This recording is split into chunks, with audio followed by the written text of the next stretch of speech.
Welcome to another episode of Grace on Tap. Grace on Tap is a podcast dedicated to the history and the theology of the Lutheran Reformation, all over a nice cold beer. I'm Evan Gaertner. And I'm Mike Yagley. This is episode 86. 86. And so today we are going to be continuing our discussion about Frederick the Wise. I had hoped, that this would be 2 episodes.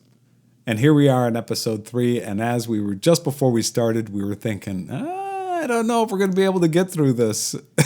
There's a lot still. What it's turning out is it's not an episode really just about Frederick the Wise. It's an episode that's looking at the Reformation from the perspective of a political process and not just the theological process that we've done in other episodes. It's a completely different perspective, and it's funny because I remember before we got into this, I wondered, okay, so the Pope decided Luther was a heretic shortly after the posting of the 95 Theses, and he was never able to get him executed? Huh? Or arrested. Or anything? How does that happen? And it happens because of Frederick the Wise. And it happens, and so we're going to continue this discussion, and we're going to start looking into that in more detail. But the discussion up till this point has been to sort of outline how the politics worked in this era, and also we hope that the audience could understand just how good Frederick was at that political world. And it'll start really coming out, I think, in this episode. So in 1516, Frederick is going to begin to take a personal interest in Luther. Before, his interest in Luther had largely been because Luther was helping his university become successful. Yeah. Now, in 1516, what was interesting is the first thing we know where Frederick took an interest in Luther was not positive. So Luther gave a series of sermons in 1516 where he attacked indulgences and relics. And don't forget, indulgences and relics were how Frederick made money in Wittenberg. So Spalatin, who's kind of the chief of staff for Frederick the Wise's political office, spoke with Luther about it. Luther said Frederick knew nothing of spiritual things and that he would be happy to tell the prince to his face that very truth. So Frederick, which is true to his nature, showed a restrained anger at first, and then he became reflective on the issue and began to think, well, maybe Luther is right. And this is typical for Frederick. Frederick will become angry, but he doesn't act really quickly, and he'll stop and think about it for a while and make a decision whether he's right or he's wrong. And this is one of those situations where it planted a seed where he began to think, well, maybe Luther is on to something here.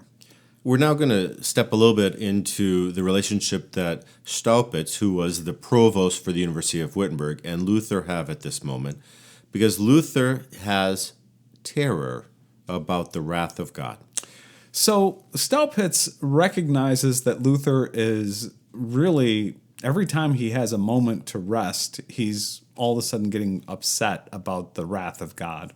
He's very broody. Very broody. And so Staupitz starts dumping work on Luther. Now, Luther is, during this era, 1511, 1512, Luther is studying to become for his doctorate. So that's not an insignificant amount of work by itself. And a doctorate in theology at that time was not just some sort of educational pursuit.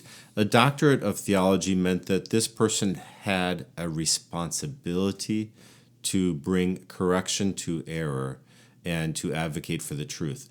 A doctorate in theology in Europe at this time came with a personal responsibility to be an advocate for truth. So vocationally, when Luther completes his doctorate, he not only has gained academic credibility, he's now gained a vocation to hold others accountable. So, Luther is going through this process of getting his doctorate, but at the same time, he's brooding all the time. So Staupitz gives him more work. And not only is he going to work on his doctorate, but now you're going to be the house preacher of the Augustinian monastery in Wittenberg. And that helped, but still... But not enough. So in 1512, we got more. Right. Right. Now, not only are you going to be working on your doctorate, not only are you going to be the house preacher of the Augustinian monastery, now you're going to carry the responsibility of being the sub-prior of the cloister. And that still wasn't enough. So then he was added to the position of being the director of the cloister's general studies program. And so there's just an ungodly amount of work that Luther is doing that Staupitz is like, okay, you want to sit and brood? Try and find the time. And he just doesn't have the time. Then in 1513, he gets the advancement to be the professor of the Bible. In 1514, Luther was also given the responsibilities of being the pastoral administrator for the parish church in Wittenberg. Finally, in 1515, Luther is made the district vicar supervising 10 cloisters. So not just the cloister house that's in Wittenberg, but 9 other houses as well. And eventually they added one more. So Luther is really loaded down with work. I find this certain of ironic because Staupitz had been given too much responsibility with spreading thin, and so he hires Luther to help him, and he brings the same sort of burden upon Luther. Yeah.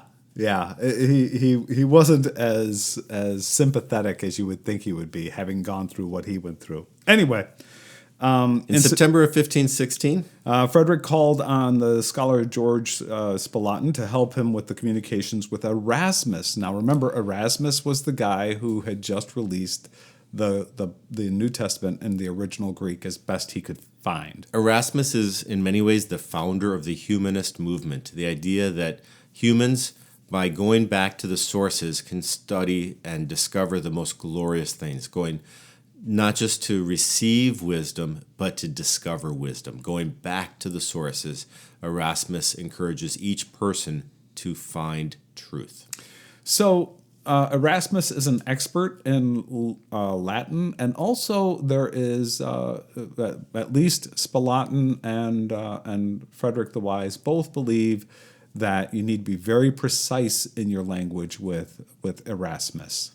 And so they call on Luther. So Spalatin goes to Luther because Luther's very good in Latin. And they want their communication with Erasmus to be exact. And so then Luther and Spalatin really have to argue and discuss what are they really trying to say. So all of this is, most likely through all of this, we believe that Frederick is becoming more and more familiar with Luther, with all this interaction. Now, Luther and Frederick never met. That's the historic assumption. There's not some great letter that describes when they met. Everything we know is that they communicated through Spalatin. Right. And so you have this, and this is the first time that we really think that Spalatin and Frederick are talking about this new guy, Luther. And so they're becoming familiar with him. And familiar in a way that they trust him to not just work with the university, but to give them other theological advice. Right.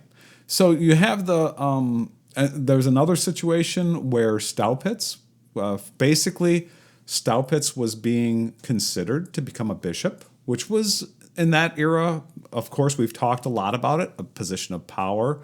It was an administrative position, of course. And so Frederick had sort of negotiated so he could get the final say on this. And Frederick went to Spalatin and said, hey, what do you think about making Staupitz bishop? So Spalatin talks to Luther, and Luther says, absolutely not. He torpedoes the promotion not because he doesn't like Staupitz, in fact, because he tremendously likes Staupitz and thinks he's entirely gifted for the exact spot he's at. And it would be a waste of his resources to put this man into an administrative position. And also a highly political position that he felt would have corrupted Staupitz. And so he says, no way. Spalatin takes the word back to Frederick. Frederick ultimately agrees, and Staupitz didn't get the promotion.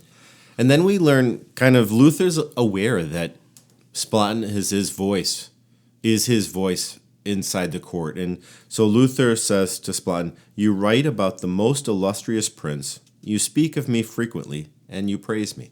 Yeah. And so it's just a certain acknowledgement that Luther realizes that his voice is present inside of political circles and not just theological circles. Now, also happening in the same era, we've already talked about Erasmus, and I want to spend a little bit of time talking about Erasmus because that shifted everything. Erasmus's release of the New Testament in the best original first century Greek that he could find. So before this, there was the major received text, hadn't really changed much, and mostly people were not working with the Greek text. They were working with the Vulgate, the Latin text from Jerome, and Erasmus starts to look at other manuscripts. He starts to do and kind of develops the field of textual criticism.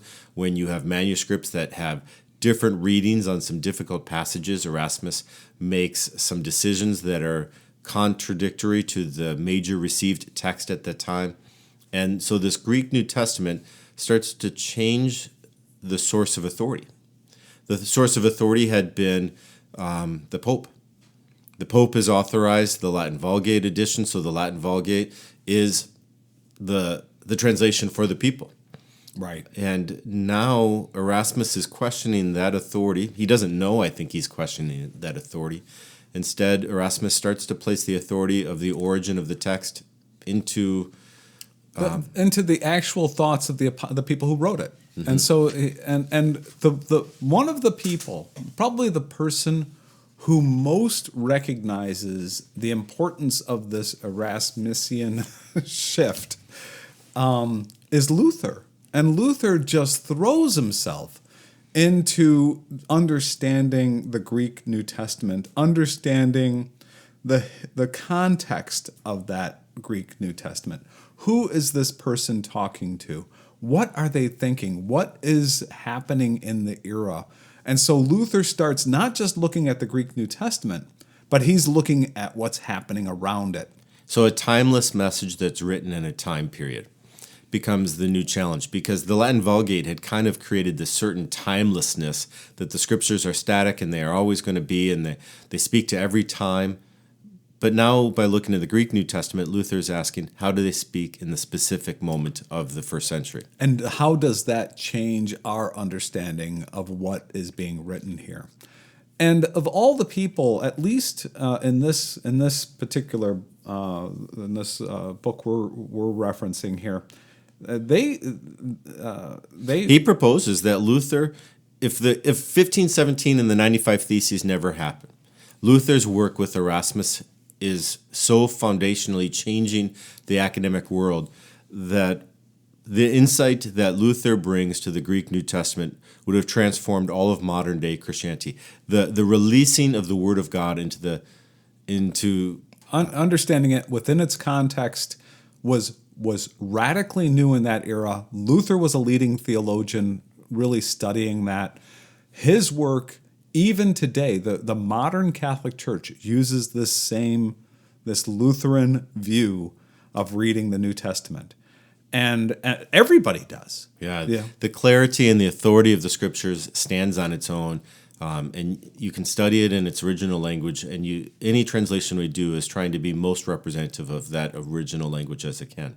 So 1516 is this moment where Luther is starting to engage both in the political process. Spalatin is asking him political advice, kind of, from a theological perspective, but now also you've got Luther and this humanist movement with Erasmus really starting to explode open how the text is examined. So that sets the table for 1517. Now, we're going to skip ahead to near the end of 1517 when Luther posts the 95 Theses on the church door in Wittenberg. What day did that happen on, Mike? That was Halloween, wasn't it? It was October. Yeah, everyone was dressed up going trunk or treating. Everybody was dressed up. So the day before All Saints' Day, they usually term it the day before All Saints' Day. We should just call it Halloween. It's easier to remember that. But October 31st, 1517. Yeah. In November 1st, there's going to be a large gathering of people in Wittenberg to observe all the relics and gain the Porticulia indulgence of Assisi. And Luther goes and posts the 95 Theses. We've covered the 95 Theses in lots of episodes in lots of ways. We're not going to go over them significantly, but more from the perspective How does it affect Frederick the Wise? Well, interestingly, Frederick this wasn't the first time that Luther really started talking out against indulgences. The first time he did that, we mentioned in the last episode, or maybe it was earlier in this episode, was in 1516.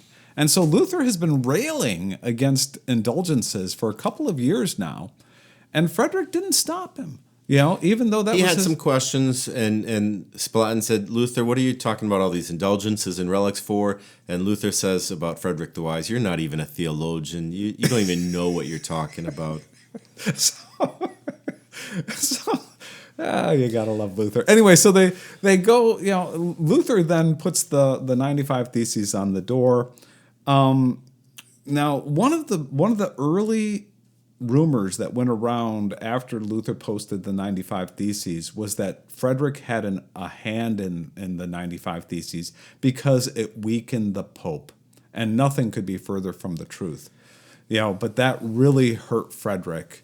The idea that he somehow coordinated this attack on the Pope, because the indulgences that are being sold by Tetzel to support the Archbishop of Mainz are in somewhat of competition with Frederick the Wise's indulgence pilgrimages at Wittenberg, and that Luther, by criticizing Tetzel, is making it more possible for Frederick the Wise's indulgences to succeed. But that's nothing like what's happening.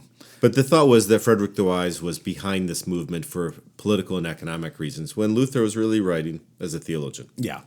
Now, what's interesting is Frederick immediately, when Spalatin read the 95 Theses to Frederick's reaction was, the Pope will not like this. And the rest of Frederick's life is consumed with the fallout from Luther's attack on Roman Catholic Church's doctrine on repentance and penitence and indulgences. And Frederick will just have to spend the rest of his life protecting Luther. A huge part of his ongoing responsibilities are going to keep Luther from being burned at the stake. And now, Luther may have thought he was just proposing some theological conversations, but right after they're posted, Wittenberg canon Ulrich von Dünstedt sent a copy of the 95 Theses to Christoph Schurl in Nuremberg. Schurl had them printed. By January of 1518, they're being printed in Leipzig, Augsburg, Erfurt, Ingolstadt, Mulhouse, and Basel. Thomas More in England received a copy from Erasmus in March of 1518. So Erasmus is spreading them around, asking people, what do you think of all of this? Yeah. There was a Franciscan prior in Stanislig, which I don't know how to pronounce that, but that's my pronunciation, named Johann Fleck. He was a monk who told his monks, this is the man who will do it. So he'll do it. Like, he's the guy that finally we've been waiting for, who that has enough cojones to reform the church. Yeah. And there's people excited about this possibility of reform that's intrinsic inside the 95 Theses that takes authority away from the Pope and places it back into Christ.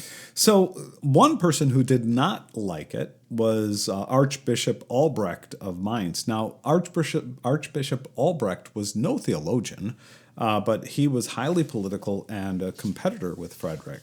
So he's the one that got the position because he borrowed a bunch of money from the Fuggers. It was one of the Brandenburgs. And he's a Brandenburg, and he is selling the indulgences, and these indulgences are going to help fund the building of St. Peter's Basilica and pay off the debt from that building. So, like I said, he wasn't any theologian, but he of course had theologians working for him basically in the University of Mainz. So he sent the 95 Theses to them. And they came back with a statement, we find that they limit and restrict the power of the Pope. Well, that's all he needed to hear. Which is fascinating, because it's not a statement of whether they're right or wrong. I know. It's just the big concern is the control of power. So Albrecht sent a copy to the Pope, and Albrecht's counselors also sent a letter to the Pope denouncing Luther as a heretic. And the Pope, how does he react? He reacted like most of the elites, believing this was just a nameless German monk who was probably drunk when he wrote this stuff. So who needs to listen to this drunk monk? The Pope is initially kind of blind to the impact this has. Mainz, Archbishop of Mainz, is not blind. Johann Fleck, wasn't He's not- blind. no. And Frederick the Wise says the Pope will not like this. I mean, there are people that immediately understand this because they're the people who were living under the weight and thumb of the authority of the Pope rather than under the freedom of the gospel. Right. Mike, it's a great time for a beer break. This beer that we've got here is one that you and your wife have brought to this. Moment. Maria and I went to sell for our anniversary this year. We drove out and went to Maine, and stumbled on this beer. It's Shipyard Brewery. This is their American Pale Ale. I got a 6-pack of it, and it quickly became my favorite beer. It's like I said, it's an American Pale Ale. I thought it was it's a smooth pale ale. It's a session ale. So they describe it as characterized by a lighter color, crisp body, and the aroma of new age American hops. It's an international favorite, great taste, and I agree. The crisp and smoothness has a remarkable match to it. It has that initial kind of bite of not a deep hoppy flavor, but just something bright. Yeah. I was unfortunately you can't get it here in Michigan, but I just fell in love with this beer. I'm going to have to go back to Maine one of these days and get another 6-pack. And unlike a lot of kind of cheap American pale ales that have almost like a corn flavor to it, this is not that. No. This is really it's like you said. I think it's a very crisp, light, but with a little bit of just the right amount of bite to it. It's just a very, very good session IPA. And just a little context about this brewing company. The Shipyard Brewing Company was born in 1994, a family-owned brewery based in Portland, Maine, rooted in tradition, brimming with innovation, and having award-winning beers with their master brewer, Alan Pugsley. Good beer. Cheers. Okay, well let's get going here.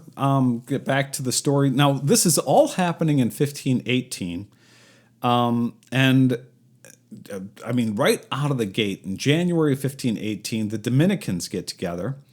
Now John Tetzel was a Dominican, and he was the indulgence salesman who had originally infuriated Luther with his work near Wittenberg, and Tetzel is at this meeting along with 300 other Dominicans, and Tetzel has released at this meeting 106 theses refuting Luther's work. So while Albrecht of Mainz is not a theologian, really a political bishop, Tetzel's theses do require some theological answers. And Albrecht of Mainz, all he did was he forwarded the 95 theses to. He didn't put any theological thought into it. He just said, "Hey, take a look at this." When he sent it on to the Pope, Tetzel is coming out strong against Luther, but more important is that Tetzel has contacts. So one of the attendees was Nicholas von Schönberg, and he was an intimate friend of Cardinal Medici, and Cardinal Medici was one of the closest confidants. And Pope Leo X is a part of that same Medici family. Right. And so, basically these Dominicans had a back door into Leo, the thinking of Leo X. And so this is going to carry a lot more weight coming from the Dominicans here. So you've got the threat of the Dominicans, you've got the threat of the Pope, you've got the threat of Mainz. Frederick the Wise has to kind of figure out where is the greatest threat going to come from. And he determines it's from Emperor Maximilian, who is the one that's going to be responsible for carrying out any sort of political penalty resulting from heresy. So we've talked about this before on the podcast. The Pope does not have the power to execute anyone except in Rome, itself. So if you actually walk into Rome, well, then you're under the political domain of the Pope. But out in Germany, you're in the realm of the emperor. And as long as the emperor doesn't want to have you executed, you're not going to get executed. So Frederick's recognizing that Maximilian needs to be an ally. Right. And so Frederick starts thinking a little bit about what Maximilian wants.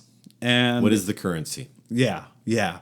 And so he knows that Frederick knows that Maximilian has a few things he's looking for. Number one, he wants his grandson Karl to be crowned king, and then that would lock Karl into the position of being emperor once Maximilian died. So it goes king, then emperor. That's the pathway that Maximilian wants for his grandson Karl. Second, he wanted his other grandson Ferdinand to rule over Austria. And finally, Maximilian wanted everyone to be able to go to war with the Turks. He wanted another crusade. Now, Maximilian was a lot like Julius, the previous pope, who liked war. And so Maximilian is looking for a war with the Turks. So Maximilian recognizes that Luther is a problem for the Pope. And he indicated he was willing to support the Pope against Luther if the Pope helped him with his other objectives. So now Frederick's got this chance to tell Maximilian, I am the better aid towards you getting what you want. The Pope is not the one who's going to help you get you want. Right. Now, the thing is that, and we're going to see how this plays out, Frederick doesn't want what Maximilian wants. So Frederick is going to have to somehow negotiate so that Maximilian doesn't get what he wants and Maximilian doesn't negotiate with the Pope to get what they both want, which is to get Luther. And so Frederick is going to sort of maneuver through all of this. He's going to try to be Maximilian's closest advisor and confidant without actually giving Maximilian what he wants. It's going to be a hell of a trick. Now, in March of 1518, Archbishop Albrecht of Mainz has sent an abbot to ask for the end of all discussions on indulgences. Archbishop Albrecht just wants everyone to stop talking about it so that he can keep selling. Right. Now, Luther's response to this is, so first of all, I think he's really impressed that an archbishop is taking an interest in him and asking for this. This was a friendly request coming from Albrecht. I think it's an acknowledgement by Luther that he has maybe caused more disruption within the church than he initially intended. Yeah, I agree. He wanted conversation, and he's ended up with conflict. Right. And so Luther agrees. Luther says, okay, yeah, let's just all be quiet about this. Until he wasn't. Until he wasn't. In April, Luther gave his, quote, sermon on indulgences and grace, where he explained his thinking on indulgences and he did it in a way that was probably more accessible in language than the 95 Theses. Take some time, folks. Read the 95 Theses. You'll probably get through about 3 before you're like, what? What does this say? Yeah, why is this so impactful? It's 95 sentences, basically. You go through and it's like he's just stating positions he's willing to defend. And it really doesn't seem, at least the first time I read them, I was like, this? How does this start the really? Reformation? Yeah. But the sermon puts it into kind of the and this was the goal of all of Luther's sermons, to make sure that the people heard the word of God. So politically, this is probably the most impactful of Luther's sermons. Within the German-speaking empire, this would come to be the best known and most widely circulated of any of Luther's writings. That is shocking to me. So take some time, if you haven't already, pause this episode and go do a Google search on Luther's Sermon on Indulgences and Grace and read it. So at this point in the story, a lot of nobles are supporting Luther because they want a weak pope. Because a weak pope means more political power for local leaders. Exactly. So they're looking to support Luther. They will later turn against him, but at the moment he's got a lot of support within the political realm. Now the blowback from the church was no surprise. Tetzel is not happy. He has sent his 106 Theses to Wittenberg. He has called Luther a heretic. And more importantly, he said anybody who's protecting Luther is also a heretic. So this is a direct attack on Frederick. Again, we've said that Frederick doesn't really, he's more looking at a higher level, looking at what Maximilian's up to. But Luther, this really bothered Luther a lot. Luther became concerned about the problems he was creating for Frederick, so he began asking for an open disputation to show that Frederick wasn't hiding Luther from anybody, that Frederick wasn't protecting Luther from anybody. Now, the church is not so interested in an open disputation because this is going to mean both sides get to really be heard. And the church has the power to be able to say what they want and not really face any sort of debate. They're not expecting debate. You will like it. Whatever we say, you'll like. This goes back to what we talked about just a moment ago when we said, the University of Mainz looked at this and said, yeah, this is going to limit the power of the Pope. They didn't argue if it was true. They didn't argue if it was false. They argued that this is going to change things, and that was their problem. And so, of course, the Pope doesn't want open disputation because he's not looking for truth or falsity. He's looking to just maintain power. There's a growing interest in let's just execute this guy and be done with it. The first opportunity the church would have to physically attack Luther happened when he was traveling to the triennial meeting of the Augustinians scheduled for April of 1518 in Heidelberg. And the Heidelberg disputations are pretty significant. Oh, yeah. Now, Frederick, really staying on the political side of things, the Heidelberg disputation is really significant on the theological side, I thought. It's where the theology of the cross and the theology of glory really gets shaped into its first frame, where you start to say, what ultimately happens at the cross? Right. How do you know where God is? But from a political perspective, Frederick is really worried about the trip to Heidelberg. He takes exceptional care to ensure Luther's safety. He gave Luther many written letters to various officials along the way. So if Luther got stopped along the way, he could show this letter to that official. Maybe he travels another 20 miles, he can show that letter to that official. He's given him a set of letters to show to anybody he might see along the way to say, don't bother this guy. Along with that, Frederick sent letters ahead of Luther to people to make sure that it was going to go well. So Frederick is really extending his power. He's really doing everything he can to make sure that this path from Luther, from Wittenberg to Heidelberg, is safe. And Luther, he did well with this. He did well at Heidelberg. The older monks are hostile. Change? I don't want to change. The younger monks loved him. Yep. And so the Heidelberg disputation was a success. In June of 1518, Luther publishes a lengthy explanation of the 95 Theses called the Resolutions. We had a podcast episode on those. And these resolutions, they're pure Luther. They're full of attacks, they're full of sarcasm, and wonderful rhetoric that's built on foundations of Scripture. Right. So, Spalatin works with Luther. He polishes it up a little bit, especially the opening, the introduction.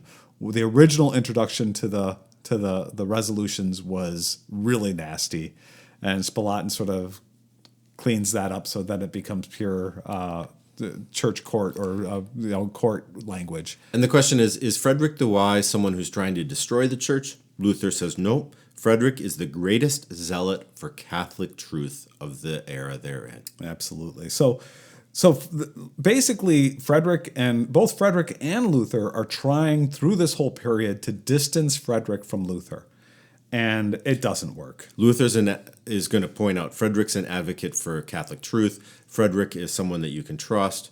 Frederick's the one that is seeking the best for the church. He's not trying to undermine. He's not trying to economically protect his own indulgences. The goal is to not separate Frederick just from everything, but to separate him from controversy. Yeah. So the Dominicans during this period wrote that opinion against Luther, which was ultimately supported by the Pope. The gist of the opinion was that Luther was upending the teachings of Thomas Aquinas, but more importantly, that Luther was attacking the authority of the Pope. So the Pope agreed with what the Dominicans were saying and sent an ultimatum to Frederick: turn Luther over within 60 days. So Frederick answers and says, hey, listen, I have shown lifelong obedience to the church. I really regret all of this turmoil. And how could anybody think I have anything to do with this, all this theology stuff? I'm just a prince, I'm just trying to do the right thing here.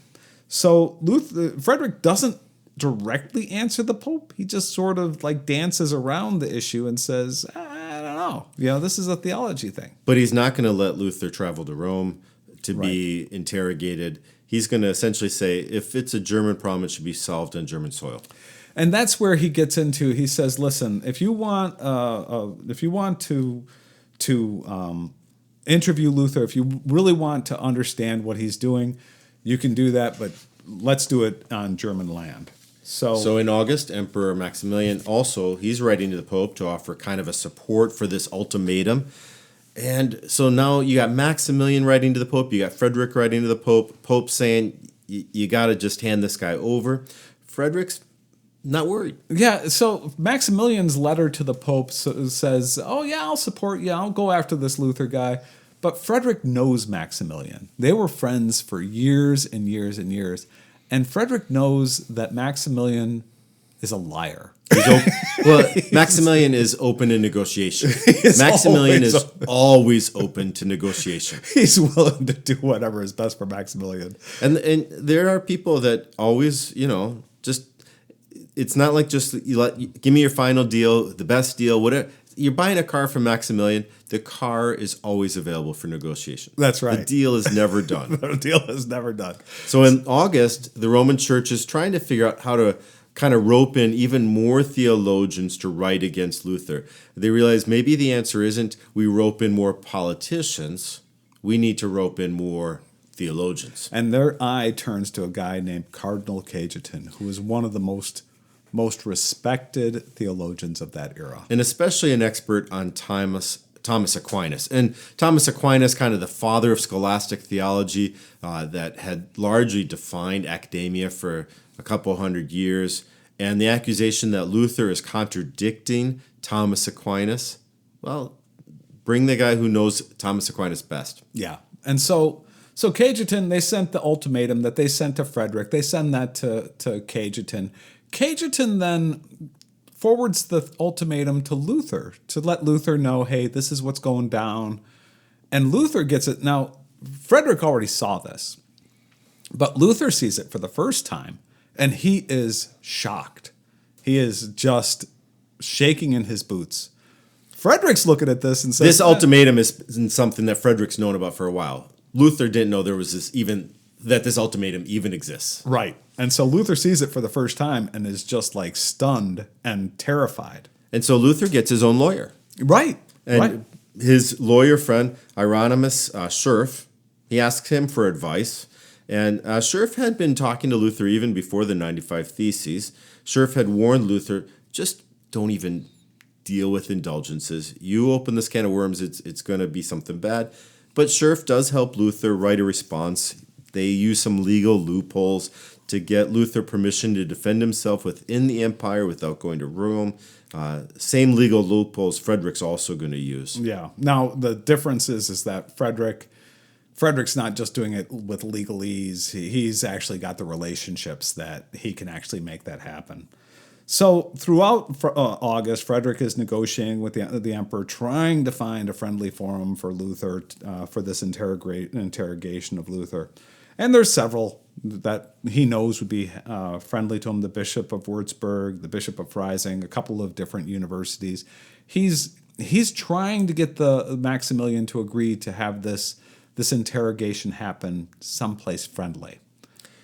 In a letter to Frederick, Leo makes it clear that Frederick's reputation as a Christian is at risk due to his delay in handing over Luther, ending with this phrase, "Give help that this Martin Luther may be delivered into the power and judgment of the Holy See."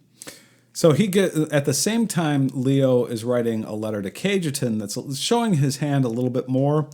And he says, "We direct you to force and compel Martin Luther, now declared a heretic, to appear personally before you, and when you have Martin in your power, keep him under a safeguard until you hear further from us." Finally, there's one letter that's out there that came out at around the same time that really shows what the Pope is thinking. So the general of the Augustinians in Rome sent a letter to Gerard Hecker, the provincial of the Saxon Augustinians, and he writes, "Therefore we command you, under pain of losing all of your promotions, dignities, and offices, to proceed to capture the said brother Martin Luther, have him bound in chains, fetters, and handcuffs, detain him under strict guard in prison at the insistence of the Supreme Lord Leo X." So Frederick, like we said, he's prepared for all of this. None of this is a huge surprise to him. he knows that it really comes down to Maximilian executing on this stuff. So, and now meanwhile, so you've got Leo X, you've got these Dominicans, you've got Cardinal Cajetan, you got the Augustinians. you've got the Augustinian Rome writing to the Augustinians in Saxony, and this isn't, though, just a bubble. The Turks are also at work in this. Right. And how are the Turks involved? Right. So you have to sort of go back to 1512 here. Sultan Salim took power in 1512, and he is ruthless. When he first took power, he killed all of his brothers. He killed all of his cousins. He killed everybody that could. There's no competition for his power. Absolutely none. And then he takes that power and he conquers Syria, he conquers Egypt, and then he turns his attention to Europe. But he's not really, at the moment, interested in Europe. What he's really interested in are two places. He's interested in the area of like what's modern day Hungary and Austria, which is part of I think that's the Habsburgs. Yeah, so the emperor's family, Maximilian, the Habsburgs, that's the root of their power in Hungary and Austria. And he's also interested in Italy. In Italy, which is the Pope's land, essentially. All of the Pope's lands are there in the Italian province. So Hungary, Peninsula, and Austria, and Italy are all threatened. But Germany itself not so threatened yet. Right. But the Pope and the Emperor are requesting a crusade. The princes at the Reichstag see that this request for a crusade isn't really a pious request. It's one of self-protection by the Pope and the Emperor. So everyone else is like, this crusade's only being called because someone's trying to protect their lands. And yeah, you're not really interested in Christianity. This is about power. This is about you protecting your lands. And you want me to send my people to die, to fight and die for you. Huh. And so the currency that the German princes have is Luther. You want us to fight in this crusade? We want to protect Luther. So let's figure out how to make this work.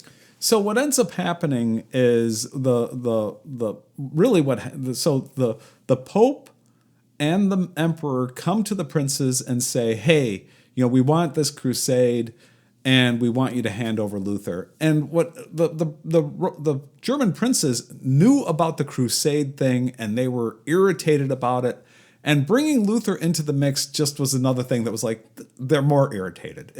They just thought, no, all no's. And they just shut him down. So this all came to a head when Cardinal Cajetan put forward a plan to gather money for the crusade. And the princes then exclaimed, the Pope is worse than the Turks.